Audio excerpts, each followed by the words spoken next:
Bonjour et bienvenue à l'émission Toute Direction qui met en valeur les organismes et personnalités de Forestville et des environs. Aujourd'hui, on est à Longue-Rive avec Yves Laurencel qui porte plusieurs chapeaux, dont celui de président de la Fédération de l'Union des producteurs agricoles Capitale Nationale Côte-Nord. Bonjour Yves. Bonjour Joanie. Donc, on est ici à ta ferme à Longue-Rive. On va en parler un petit peu plus tard. On va commencer avec justement ton rôle de président de la Fédération des producteurs agricoles. Donc, est-ce que ça fait longtemps que tu occupes ce poste-là? Bien, comme président de la Fédération, c'est tout nouveau depuis octobre, depuis le 27 octobre dernier 2021. Donc, c'est un nouveau défi qui vient de s'ajouter dans mon agenda très chargé, mais j'adore ça. C'est un beau défi, c'est un beau mandat parce que là, je représente les agriculteurs des comtés de Portneuf, toute la Capitale Nationale, Charlevoix et la Côte-Nord, en passant par l'île d'Orléans et la Côte-de-Beaupré. Ça fait 1200 producteurs agricoles. Puis donc, avant, tu étais quand même impliqué dans l'Union des producteurs, mais seulement comme régional Côte-Nord, c'est ça? C'est ça, oui. J'étais le président du syndicat de base qu'on appelle de la Côte-Nord. Parce qu'on doit savoir que l'Union des producteurs, ça se divise en trois sections. Tu as le syndicat de base qui est vraiment la vie syndicale commune des producteurs régionaux. On se regroupe dans certaines régions. On a 12 fédérations au Québec. Okay. Fait que nous, on est regroupés avec Capitale Nationale, ça veut dire Portneuf, la Côte-de-Beaupré, l'île d'Orléans et Charlevoix. Puis ensuite, il y a la Grande Confédération, qui est notre grand regroupement, qui regroupe là, tout l'ensemble des producteurs agricoles du Québec. Mais pour nous, ça représente 1200 producteurs. Okay. Puis est-ce que ça fait longtemps que tu es impliqué au niveau de l'Union des producteurs agricoles? Écoute, j'ai eu ça fait quand même 30 ans, on va le dire, c'est 30 ans que je suis en production agricole, mais j'ai eu deux moments, là, au début, quand j'étais jeune, là, en relève, je me suis impliqué. J'ai laissé tomber un bout de temps parce que mes orientations ne concordaient plus avec ce que l'UPA nous offrait. Puis ensuite, là, j'ai vieilli, j'ai assagi, donc j'ai recommencé à regarder avec l'Union, puis je me suis aperçu que en m'impliquant d'une nouvelle façon, je pouvais apporter des choses à la communauté agricole. Puis je pense que j'ai bien réussi parce que 3 ans après m'avoir impliqué comme président du syndicat de base, bien, je suis rendu maintenant à la fédération. Donc je pense que les gens ont vu que j'avais un potentiel pour les aider et les apporter un peu plus loin dans la vie agricole parce qu'on sait que c'est pas facile, c'est ainsi. Ben non, c'est ça. Puis tu as quand même été toujours quelqu'un d'impliqué. Fait que tu es impliqué à ce niveau-là, au niveau de l'agriculture, qui est une de tes passions, on peut le dire. Fait que c'était important pour toi, là. Ben, je vais te reprendre. C'est pas une de mes passions. L'agriculture, c'est vraiment ma passion principale. J'ai beaucoup de champs d'intérêt, mais l'agriculture sera toujours, puis va toujours être, là, en anglais, là, comme on dit, mon core business. Ça va toujours être ce qui m'allume, puis ce qui m'aide à me lever le matin, là. Oui, c'est ça. Puis au niveau de la fédération, donc, c'est quoi le rôle du président, là? Bien, le rôle de président, il est très politique. Premièrement, c'est un rôle de rassembleur. C'est de prendre toutes les... Parce qu'on ne représente pas juste les producteurs de bœuf ou les producteurs de lait. Hein. On prend toute production confondue, de la petite ferme de 5 000 à la grosse ferme de 2, 3, 4, 5, 10 millions de revenus. On prend tout le monde, petits fruits, animaux, agrotouristes, tout ce qui touche l'agricole, on représente tout le monde. Donc, c'est très, très politique. C'est très rassembleur. Puis, mon rôle est vraiment là, de coordonner le pont entre les producteurs à la base et la Confédération. On prend les demandes de la base, on les monte à la Confédération pour aider ces producteurs-là. Et au contraire, on prend l'information qui vient d'en haut pour redonner aux agriculteurs. Puis quand il y a des agriculteurs qui sont ben, je dirais pas dans la misère, là, mais tu sais, qui ont plus de besoins, ben, on va aller. C'est vraiment le rôle principal. OK. Au niveau de la mission de la fédération, donc tu l'as un petit peu dit, c'est le président qui joue un grand rôle aussi à ce niveau-là, mais c'est quoi la mission en tant que telle pour la fédération? La mission, c'est ça, c'est de faire rayonner, pas faire rayonner, mais faire rayonner les producteurs à leur meilleur. C'est de les aider, puis il n'y a pas de, comme je disais tantôt, il n'y a pas de valeur de ferme, il n'y a pas de grosseur de ferme, il n'y a pas de couleur de peau, c'est tout le monde égal, puis on est là pour faire rayonner l'agriculture. Est-ce que tous les agriculteurs sont obligés d'adhérer à l'Union des producteurs agricoles? Tu n'es pas obligé d'adhérer à l'Union des producteurs agricoles. Mais par contre, il y a des avantages que tu n'as pas si tu ne fais pas partie de l'Union des producteurs agricoles, comme le retour de taxes. Si tu n'es pas inscrit à l'UPA, tu n'as pas ton retour de taxes foncières sur tes installations. Il y a d'autres avantages que tu n'as pas, là, comme nous autres, là, les frais vétérinaires, ces choses-là. Il y a une partie des remboursements.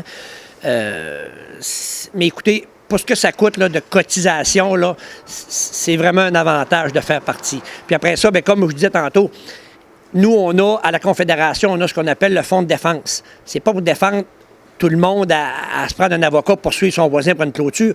Mais quand tu fais partie d'une organisation ou d'un groupe de producteurs puis que tu aurais un préjudice sérieux, bien là, les fonds de défense sont là pour aider les groupes de producteurs, les associations, parce qu'il faut dire que même si on est l'UPA, on est regroupé par production. Moi, je fais partie de la production de la Fédération des producteurs de bœuf. Vous savez aussi que dans ma vie personnelle, j'ai une bleuetière, fait que je fais partie des producteurs de petits fruits. On a des associations qui sont directement reliées à nos productions. Fait que tout ça, là, on ne peut pas s'imaginer toute l'équipe et tout le monde qui travaille derrière pour aider l'ensemble des producteurs, mais ça vient toujours de ce grand regroupement-là qui est l'UPA. Donc, j'imagine que la plupart des agriculteurs en font partie, là. Oh, il y a la plupart je dirais que je crois que c'est plus de 90 ou 95 des producteurs en font partie, là. C'est vraiment avantageux pour eux. Puis, est-ce qu'il y a des employés à la Fédération? Oh oui, on a soit avec le groupe de comptables, parce qu'on a aussi la fiscalité agricole qui fait partie de nos services qu'on offre. On a plus d'une 60aine d'employés qui travaillent pour les producteurs de notre fédération. Donc, il y a vraiment des services aux agriculteurs qui sont donnés par la Fédération. Oui, on donne beaucoup de services en vie démocratique. Beaucoup d'accompagnement avec les producteurs. On a un aménagiste qui travaille pour les problèmes de zonage, pour les questionnements de construction, quoi que ce soit. On a un aménagiste qui travaille pour les producteurs. On a un contentieux. On a des avocats qui sont de la Confédération on va avoir pour un frais minime. On va avoir une première consultation pour avoir une orientation vers où un producteur peut se diriger dans une problématique X. Après ça, on a tout un service de comptabilité. On a un service de comptabilité. On peut faire la tenue de livre. On fait les rapports d'impôts des entreprises. On peut faire le service de paye.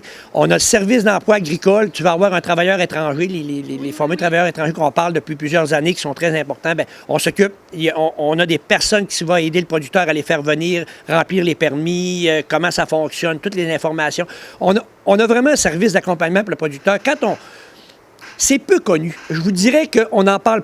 Moi, je le dis tout le temps, on n'en parle pas assez. C'est très, très peu connu, tout le service que la Fédération peut donner à un producteur. Tant l'accompagnement, là, pour... C'est banal, des fois. Remplir un papier, on ne sait pas où s'adresser. Le producteur ne sait pas où s'adresser. Il va appeler à Vie démocratique, il va appeler à son syndicat de base, ça va monter à la Fédération. On va trouver des personnes pour les accompagner, on va trouver des personnes pour les aider. Fait que ça... Moi, je vous dirais que, honnêtement, j'ai pas toujours dit ça, mais aujourd'hui, je peux dire... Si on n'avait pas ce service d'UPA-là, probablement que notre agriculture ne serait pas rendue. Il y aurait de l'agriculture, il y aurait de la très grosse agriculture, mais elle ne serait peut-être pas rendue partout égale au niveau qu'elle est rendue présentement. OK, parfait. Parce qu'en tant que vie d'agriculteur, des fois, on n'a pas tout le temps non plus pour les papiers, la paperasse, commencer à s'informer de notre côté. Fait que c'est quand même facile, c'est facilitant pour eux autres d'avoir la Fédération derrière eux. Oui, c'est facilitant parce que de plus en plus, tu le dis, de plus en plus, là, on nous demande des papiers, on nous demande la paperasse, on nous demande ci, on nous demande ça. Puis c'est rendu une charge très, très, très, très dure pour les producteurs. Fait que là, tu n'as plus le temps d'être à la ferme, tu n'as plus le temps d'être au champ. Tu te ramasses que tu passes sur 60 heures de travail par semaine, tu te ramasses à faire 15-20 heures de bureau, là. Fait que c'est très compliqué. Donc, c'est un service qui est offert à notre fédération. Ben, je dis à notre fédération, mais dans les autres fédérations aussi. C'est un service que l'UPA offre à ses producteurs. Puis vous organisez également des activités. Là, je pense à l'événement Mangeons local qui va avoir lieu, si je ne me trompe pas, le 5 juillet. Donc, en quoi ça consiste, cet événement-là? Bien, Mangeons local, c'est une initiative provinciale. Okay. C'est venu remplacer un peu les journées portes ouvertes sur les fermes, les grandes journées provinciales qu'on faisait à l'automne sur les portes ouvertes, dont tu as participé d'ailleurs, je pense, avec la Serre de Colombier, c'est ça. Ça vient un peu remplacer ça. Pourquoi? Bien, avec l'arrivée de la pandémie, on savait que là, on ne pouvait pas ouvrir les portes à tout le monde, là, les gens ne pouvaient pas se rencontrer. On cherchait une façon de dire aux gens, de continuer de dire aux gens, c'est important l'agriculture, c'est important de manger local, c'est important la consommation de notre milieu, c'est important de savoir. Fait que le moyen que la Confédération a trouvé, c'est de créer justement ça, c'est l'application Mangeons local. Okay. C'est des activités et une application que les producteurs s'inscrivent. Puis toi, tu es chez vous, tu dis, j'aimerais ça trouver dans mon coin, qu'est-ce que je pourrais acheter localement? Bien là, tu vas voir les producteurs qui se sont inscrits. Puis souvent, les producteurs qui sont inscrits à ces applications-là, bien, tu peux te rendre sur leur ferme. Il y a souvent d'autocueillettes, il y a souvent des produits transformés. Fait que ça aide à faire découvrir tout ce qui est accessible aux consommateurs sur son territoire sans passer par les grandes chaînes. Puis nous, ce qu'on dit aussi, bien, si tu veux favoriser la vitalité d'un milieu, parce qu'on sait que les régions, c'est des milieux, ben, pas des milieux défavorisés, mais moins de population. Fait que si tu veux favoriser la vie de ta région, ben, ça passe par l'agriculture. Oui. Puis une agriculture avec des kiosques, avec des gens qui vont en autocueillette, ben, ça vient créer un dynamisme terrible pour une communauté. Fait que nous, on pense qu'à l'UPA, que c'est une façon de faire qui va aider une certaine... pas une certaine production, mais un certain type de ferme, à prendre l'expansion puis à assurer une vitalité dans sa communauté. Fait que c'est des belles initiatives de notre confédération. Puis il va y avoir d'autres choses. Les tournées, les portes ouvertes sur les fermes, c'est pas fini à jamais. Il va en avoir pareil, mais ça ne sera pas de la même façon. Oui. Ça ne sera pas une journée dans l'année. Ça peut être dans différentes régions du Québec. Okay. Une fédération décide qu'elle fait 2 journées portes ouvertes. Une fédération décide qu'une année, elle n'en fait pas. Puis la fédération voisine va dire, nous autres, on en fait 4 cette année. Oui. Fait que là, c'est plus ouvert à la discrétion des fédérations selon leur vie syndicale, comment est-ce qu'ils veulent le faire. Okay. Puis est-ce que tu trouves justement que l'agriculture commence à être de plus en plus reconnue par les gens? Est-ce que les gens sont plus intéressés à aller visiter leurs fermes? Bien, je te dirais qu'avec l'arrivée de la pandémie, là, on a senti que là, l'agriculture... On ne sentait pas ça avant, mais là, on sent que l'agriculture est devenue peut-être plus importante pour le consommateur. Là, le consommateur prend conscience, puis là, on s'en aperçoit aussi, là, c'est triste à dire, mais là, on a la guerre en Ukraine, là. Puis là, on s'aperçoit qu'est-ce que ça fait, là, les coûts des intrants, on voit l'essence qui coûte de plus en plus cher. Tout explose. On a une inflation terrible. Fait que là, les gens ils commencent à... Ouais, peut-être que si je consomme plus localement, je vais sauver des coûts. Là, oui. Là, tout le monde regarde ça. Là, fait que oui, ça a une importance. Puis je pense que oui, les gens en sont de plus en plus conscients depuis l'arrivée de la pandémie. On souhaite que ça continue. On va prendre une courte pause et on sera de retour avec Yves Laurentiel pour parler plus spécifiquement de sa ferme ici à Longrive.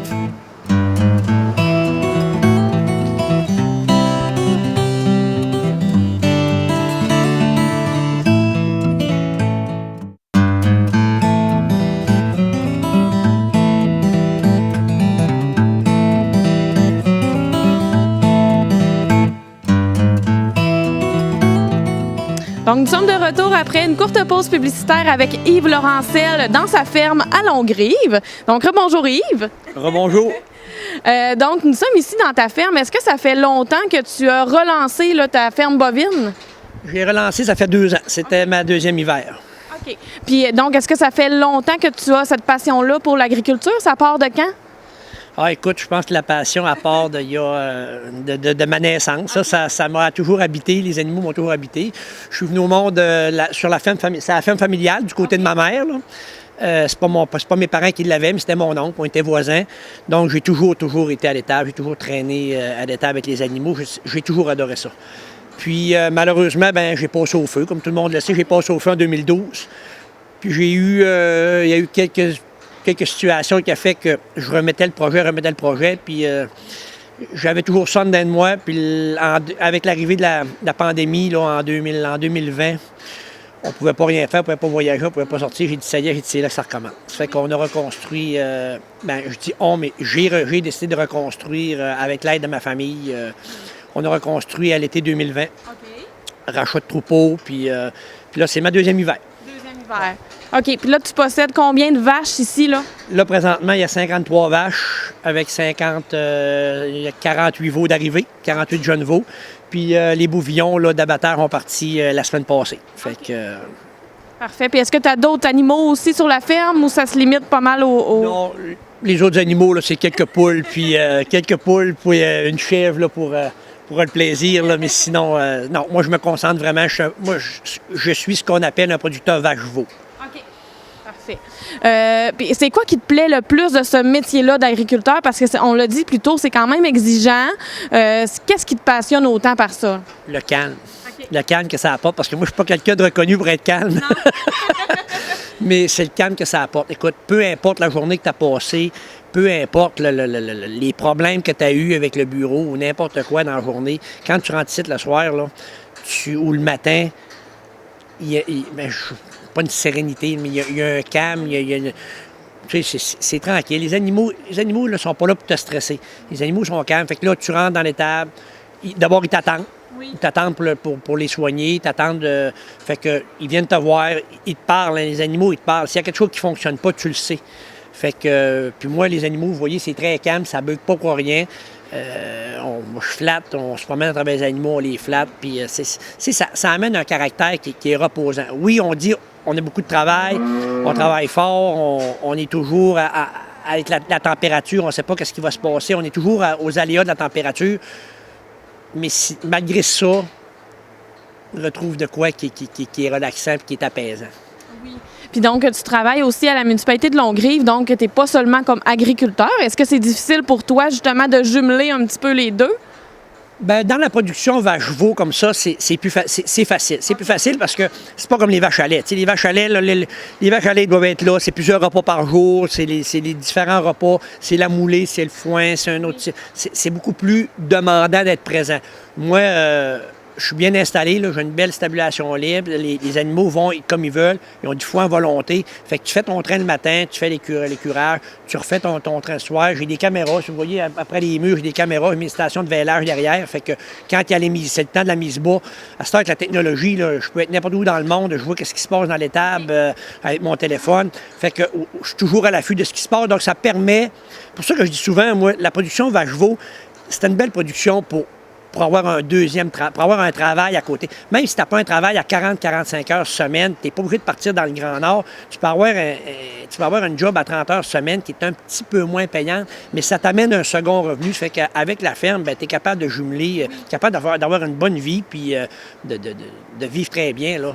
Mais c'est ce que la production vache-veau permet. Moi, c'est pour ça que j'ai toujours dit, il ne faut pas avoir peur dans le vache-veau. Il faut être bien installé. Moi, je suis peut-être trop bien installé. Je ne suis peut-être pas un modèle, mais c'est ça. Moi, j'ai pas eu je dirais pas que j'ai eu la chance, mais j'ai brûlé. Fait que moi, il y a plusieurs agriculteurs qui m'avaient dit, là, tu as brûlé, si tu reconstruis, gars, tu as eu la bad luck de brûler, là, bien, reconstruis-toi comme du monde. Oui. Fait que, à force de visiter, je suis allé voir beaucoup de fermes, je suis allé voir d'autres modèles, puis des gars me disaient, ouais, gars, ça fait ça, mais ça fait pas ça. Ça, je te conseille ça, mais pas ça. Ah, gars, ça, faut que tu fasses absolument ça. Puis, fait que ça, finalement, ben, après en avoir visité 14, mais je pense que je m'en suis pas trop mal tiré, là. Vraiment, c'est n'importe qui peut faire le train-site, là, même si je suis pas là, c'est facile, là. Oui. Parce que tu aimes beaucoup voyager aussi, donc c'était important pour toi de garder un petit peu de liberté à ce niveau-là, j'imagine. Oui, c'est ça, oui. Parce que oui, j'ai toujours voyagé, malgré que j'avais la ferme et qu'on dit que les agriculteurs ne voyagent pas. Moi, j'ai toujours voyagé. Puis c'est de quoi qui n'arrêtera pas non plus. Donc, il faut que les gens qui prennent ma place soient capables de travailler sécuritairement, puis avec un peu de plaisir aussi quand ils me remplacent, là. C'est ça. Donc, justement, est-ce que c'est toi le seul propriétaire maintenant? Oui, pour la ferme, c'est moi le seul propriétaire, tout ce qui est parti vache-veau, mais j'ai aussi une bleuetière. Depuis quelques années, là, je suis dans le bleuet. Puis là, j'ai un associé là, avec un de mes petits cousins, là, qu'on s'est parti lui était déjà en production. Fait qu'on a acheté une plus grosse bleuetière ensemble là, il y a 3 ans. On est à notre 3e année d'exploitation de la grosse bleuetière. Fait que ça aussi, là, c'est nouveau pour moi, mais j'adore ça, là. OK. Dans les petits fruits aussi. Ouais. Justement, est-ce que tu as d'autres projets pour ta ferme ou en agriculture en général? Bien, c'est sûr que pour la ferme, moi, je veux agrandir encore la partie de production là, de toute végétale, là, tout ce qui est les champs. Là, j'ai l'intention de prendre d'expansion. Puis, je te cacherai pas que si dans un avenir rapproché, là, parce que j'ai quand même un certain âge, là, mais si dans un avenir rapproché, il y avait un jeune qui voudrait venir s'établir avec moi ici, là, même si ce serait une relève non apparentée, là, il y aurait de l'intérêt pour un deuxième bâtiment, là, puis à prendre d'expansion sur le bovin. Là. Tout le monde me dit que je suis complètement fou, là, mais... ça te fait pas peur? Ça me fait pas peur du tout, là. OK. Puis donc, justement, au niveau de la relève, c'est pas évident. Toi, dans ta famille, là t'aurais pas de relève en ce moment, là? Non, moi, j'ai pas d'enfant. Malheureusement, j'ai pas d'enfant. Fait que la relève apparentée, pour moi, est pas là. Mais écoute, on entend de plus en plus des jeunes là, qui sortent de l'école d'agriculture, qui sont pas nécessairement de famille agricole, qui n'ont pas la chance d'avoir accès à la propriété agricole. Donc, on commence à voir là, des relèves non apparentées. Fait que moi je suis pas fermé à l'idée, là, du tout. Parce que je me dis... moi, j'ai eu la chance, ça fait partie de ma famille. Oui. Moi, j'ai eu la chance de grandir là-dedans. Je me dis, quelqu'un qui aime ça, puis qui n'a pas accès à cette propriété-là, comme moi, j'ai eu le privilège d'avoir, bien, si je peux passer ça à quelqu'un dans un avenir X, bien, oui. Puis je me dis que mes ancêtres n'auront pas travaillé pour rien. Moi, je n'aurai pas travaillé pour rien, puis ça va être juste une continuité, là. Oui, c'est C'est ça. Puis j'imagine que tu es un très bon professeur, tu n'aurais pas de difficulté avec ça. Je ne sais pas si je suis un bon professeur, mais en tout cas, j'ai beaucoup de connaissances que je pourrais inculquer aux autres. Donc, on l'a dit aussi tantôt, tu portes un autre chapeau qui est celui d'agent de développement et urbaniste à la municipalité de Longrive. Responsable de l'urbanisme. Responsable de l'urbanisme. Oui, urbaniste. OK. Donc, ça fait quand même assez longtemps là, que tu travailles pour la municipalité de Longrive. Ça fait ma 12e année. OK. Ouais, j'avais pris un contrat d'1 an, puis ça fait 12 ans. Donc, est-ce que tu as des beaux projets aussi qui s'en viennent à Longrive? À Longrive, on a fait quelques beaux projets dernièrement, là, surtout notre développement résidentiel là, avec le contournement de la route. Là, M. Perron, le maire, avait négocié à l'époque avec l'ancien conseil un montant d'argent que le ministère nous donnait pour faire un développement résidentiel pour remplacer les maisons qui avaient été expropriées. Okay. Puis là, on est justement là avec la promotion du développement résidentiel. On a quelques terrains de vendus, on a une maison d'installer déjà. Fait que ça, c'est très, très intéressant. C'est très animant pour la communauté. On sait aussi qu'on est en train d'installer un CPE, oui. Un 13 places de garderie. Là. Oui, de service de garde, excusez-moi, c'est ça, il faut que je le dise comme il faut, puis là, je cherchais dans ma tête, là, ça ne me venait pas, mais c'est ça, un 13 places de service de garde avec la giroflée. Ça, c'est un très, très beau projet, puis c'est vraiment une bonne nouvelle. On regarde aussi, on a 2 autres projets, là, pas sur la glace, mais je veux dire sur la table. Là. Oui. Fait que, non, ça bouge quand même à Longrive. Là. C'est sûr que pour la Haute-Côte-Nord, en général, c'est très dur. Hein?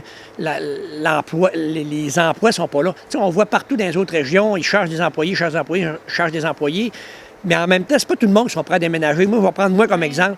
Moi, j'ai été me faire instruire au fin 80, début 90, puis je suis revenu en région. Oui. Je suis revenu en région, j'ai repris la ferme en 93, puis on avait des possibilités d'emploi. Puis d'autres gens de mon âge sont revenus pour travailler en région. Mais on avait les industries, on avait l'industrie du bois, il y avait une certaine activité économique. C'est vraiment dur, c'est un site. Puis on ne peut pas en vouloir aux jeunes de s'en aller et de ne pas revenir parce que la possibilité de travail n'est pas là. C'est pour ça que moi je dis, puis dans mes discours, que je dis tout le temps, il faut miser sur l'agriculture. Il faut miser sur l'agriculture.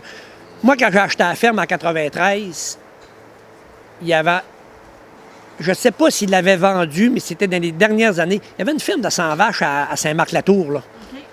Il y avait M. Tremblay et M. Godreau. Il y avait 100 vaches à bœuf comme moi à Saint-Marc-la-Tour avec les terres, puis il était pratiquement autosuffisant, il n'achetait pas de foin. Okay. Il y avait un parc d'engraissement à Reynaud. Il y avait M. Robert qui avait un parc d'engraissement à Reynaud. Il y avait encore des vaches à lait à Bécomo, la ferme Trudel. Il n'avait de l'agriculture. On produisait 1500, tout près de 1500 veaux d'embauche en Haute-Côte-Nord. Là, on en produit à peine 400. Il y a encore de la place, cette agriculture-là. Il y a encore de la place, ces producteurs-là. Mais c'est sûr que les terres sont reprises en friche. Moi, je travaille beaucoup, très fort pour que le gouvernement revienne avec des programmes pour aider à remettre ces terres-là en culture. Puis avec le changement climatique, là, on voit le changement. On voit que le climat se réchauffe. On voit que notre période végétative sur la Côte-Nord, elle devient plus grande. Donc, moi, je crois beaucoup au futur de la Côte-Nord, de la Haute-Côte-Nord puis de la Côte-Nord en développement agricole. Puis je pense que notre relance économique va passer par là. Ça, j'en suis convaincu. Ça fait 10 ans que je le dis, que la relance économique de la Haute-Côte-Nord va passer par l'agriculture. Puis, plus que les gens vont y croire, plus que nos élus vont y croire, plus qu'on va taper sur le clou au gouvernement, à un moment donné, on va voir arriver les programmes. Les jeunes vont partir du centre du Québec parce qu'ils ne sont plus capables de s'établir. Les terres sont beaucoup trop chères. Il n'y a plus de place.